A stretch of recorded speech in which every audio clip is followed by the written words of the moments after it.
जय श्री राम।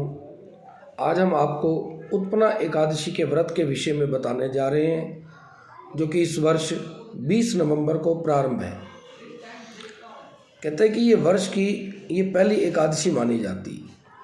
इसी तिथि से ही एकादशी का प्रारंभ हुआ था।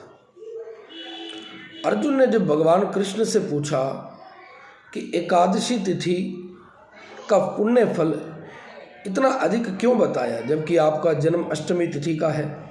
जन्माष्टमी का भी व्रत लोग रखते हैं, कार्तिक मास का भी व्रत रखते हैं, वैशाख मास के व्रत, माघ मास के व्रत, परंतु आपने एकादशी के व्रत के फल को जो बताया कि 10,000 वेद पाठी ब्राह्मणों को भोजन कराने का पुण्य एक तरफ, सूर्य ग्रहण पर स्वर्ण दान करने का पुण्य, तीर्थ स्थान पर स्नान करने का पुण्य एक तरफ, और उससे भी कई गुना अधिक पुण्य फल जो प्राप्त होता है वो एकादशी का व्रत रखने से प्राप्त हो जाता है। ऐसा क्यों है?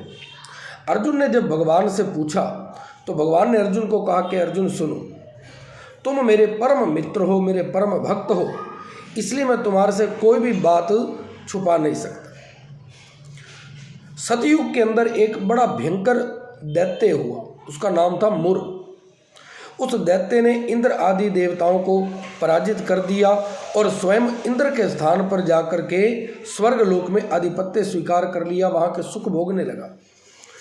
जब सारे देवी देवता पृथ्वी पर साधारण व्यक्तियों की तरह भ्रमण करने लगे कि हमें हमारे स्वर्ग लोक से ही हटा दिया गया और वो मुर राक्षस इतना बलशाली है, तो भगवान शंकर के पास पहुँचे। भगवान शंकर को कहने लगे कि भोलेनाथ, आप हमारे इस दुख का निवारण कीजिए। तो भगवान शंकर ने कहा कि हे देवेंद्र, आप भगवान विष्णु के पास जाइए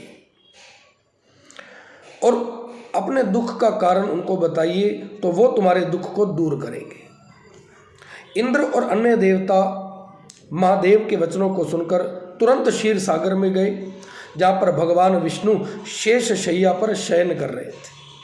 भगवान को शयन करते देखकर देवताओं सहित इंद्र ने बड़ी स्तुति की, भगवान की बड़ी प्रार्थनाएं की, उनको प्रणाम किया, कहा कि हे देवों के देव, आप स्तुति करने योग्य है, हम आपको प्रणाम करते हैं। हे दैत्यों के संहारक, हे मधुसूदन, आप हमारी रक्षा करें। इस पृथ्वी के ऊपर हम साधारण व्यक्तियों की तरह घूम रहे हैं। मुर राक्षस ने हम सबको पराजित कर दिया और हम सब अपने स्वर्ग से हटकर के पृथ्वी पर विचरण कर रहे हैं। ये दुख हमसे सहा नहीं जाता। प्रभु, आप ही उस दैत्य का संहार कीजिए और हमें हमारे स्वर्ग लोक का राज्य वापस प्रदान करवाइए। भगवान ने कहा कि मैं तुम्हारा कार्य जरूर करूँगा। भगवान सभी देवताओं को साथ लेकर के राक्षस मुर के पास युद्ध करने के उद्देश्य से गए, परंतु मुर राक्षस का बल इतना था, हजारों वर्ष तक वो युद्ध चलता रहा। हजारों वर्ष तक सभी देवता भी थक गए, हार गए। जब कोई कारण ना हुआ तो भगवान विष्णु ने उस दैत्य मुर से मल्ल युद्ध करना चाहा। मल्ल युद्ध भी प्रारंभ हुआ। जब मल्ल युद्ध करते करते इतने वर्ष बीत गए, वो दैत्य मुर पराजित ना हो सका, तो भगवान विष्णु थक गए।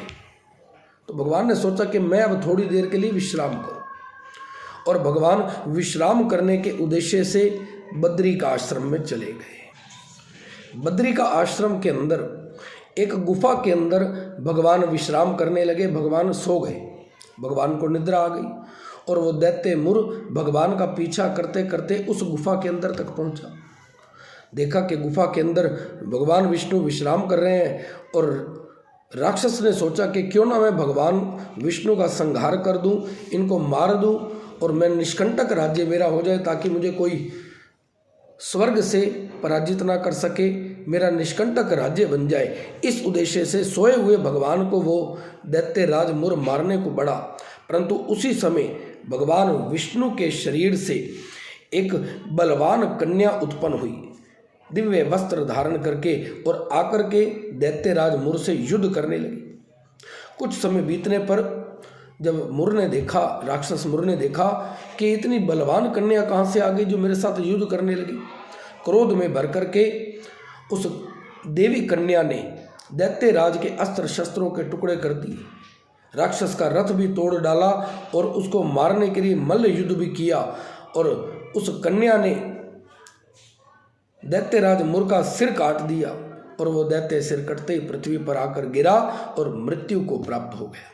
अन्य समस्त दानव भी ये देखकर पाताल लोक को चले गए। और जब भगवान विष्णु की निद्रा टूटी तो उस दैत्य को मरा देखकर हैरान हो गए। विचारने लगे कि इस दैत्य को भला किसने मारा। तब वो कन्या हाथ जोड़कर बोले कि प्रभु, ये दैत्य आपको मारने को तैयार हुआ था, तभी मैंने आपके शरीर से उत्पन्न होकर के इस राक्षस का वध किया। भगवान ने कहा, हे कन्या, तूने इसको मारा है, मैं तुझ पर बड़ा प्रसन्न हूँ। तूने तीनों लोकों के देवताओं को सुखी किया, इसलिए तू अपनी इच्छा अनुसार वर मांग। वो कन्या कहने लगी, भगवान, मुझे वरदान दीजिए कि जो भी मेरा व्रत करे उसके समस्त पाप नष्ट हो जाएं और अंत में वो प्राणी स्वर्गलोक में जाए। मेरे व्रत का आधा फल रात्रि को मिले और उसका आधा फल एक समय भोजन करने वाले को। जो मनुष्य भक्ति पूर्वक मेरे व्रत को करे, निश्चय उसे विष्णु लोक प्राप्त हो। मुझे बस प्रभु यही वरदान प्रदान कीजिए। और कन्या कहने लगी कि जो मनुष्य मेरे लिए दिन रात एक बार भोजन करे, पूरे दिन में और रात्रि के अंदर 24 घंटे में केवल एक बार भोजन करे, वो धन धान्य से भरपूर रहे। इस पर भगवान विष्णु ने कहा कि हे कल्याणी, ऐसा ही होगा, मेरे और तेरे भक्त एक ही होंगे और अंत में संसार में प्रसिद्धि को प्राप्त होकर वो मेरे ही लोक में आएंगे। भगवान ने और भी कहा कि हे कन्या, तू एकादशी के दिन पैदा हुई, इसलिए तेरा नाम एकादशी रख। क्योंकि ध्यान देना, हमारी जो 15 तिथियां बताई, 2 पक्ष हैं, कृष्ण पक्ष और शुक्ल पक्ष। 15 तिथियां कृष्ण पक्ष की, 15 तिथियां शुक्ल पक्ष की। दोनों में तिथियां बराबर आती, एक हो गई अमावस और एक पूर्णिमा आ जाती है, जो 30 दिनों का ये हमारा एक मास गिना जाता। तो एकादशी एक महीने के अंदर 2 आती थी। एकादशी तिथि को वो कन्या भगवान विष्णु के शरीर से उत्पन्न हुई थी। तो भगवान ने कहा कि तेरा जन्म एकादशी के दिन हुआ, इसलिए तेरा नाम एकादशी रखता हूँ। और जो मनुष्य तेरे दिन व्रत करेंगे उनके सारे पाप जड़ से नष्ट हो जाएंगे और अंत में मुक्ति को प्राप्त होंगे। तू मेरे लिए अब तीज, जैसे भगवान की तिथियां मुख्य हैं, प्रसिद्ध है, तृतीया, अष्टमी, नौमी और 14 से भी मुझे इन सब तिथियों से अधिक एकादशी प्रिय है। तेरे व्रत का फल सब तीर्थों के फल से भी महान होगा, ये मेरा कथन है। ऐसा कह करके भगवान अंतर्ध्यान हो गए। इसलिए जो एक वर्ष की 24 एकादशियां बताई जाती, और जिस वर्ष मल मास, द्वितीय का महीना, अधिक मास या पुरुषोत्तम मास आता है, तो उस वर्ष 26 एकादशी हो जाती। इस उत्पन्ना एकादशी को पहली एकादशी माना जाता है, क्योंकि इसी तिथि से एकादशी का व्रत प्रारंभ किया जाता है। जो लोग एक वर्ष का व्रत प्रारंभ करते हैं और उसके उपरांत जो एकादशी का उद्यापन करते हैं, वो हरि प्रबोधिनी एकादशी पर संपूर्ण माना जाता है। उत्पन्ना एकादशी का फल भगवान ने कहा कि अर्जुन, सब तीर्थों दोनों व्रतों के फल से एकादशी व्रत का फल सर्वश्रेष्ठ है। मैं एकादशी का व्रत करने वाले मनुष्यों के शत्रुओं को नष्ट करता हूँ और उन व्रत रखने वालों को भी मोक्ष देता हूँ। उन मनुष्यों के विघ्नों को मैं स्वयं नष्ट कर देता हूँ। अर्जुन, ये मैंने तुमसे एकादशी की उत्पत्ति के बारे में बताया। एकादशी का व्रत समस्त पापों को नष्ट करने वाला और सिद्धियों को देने वाला है। जय श्री राम।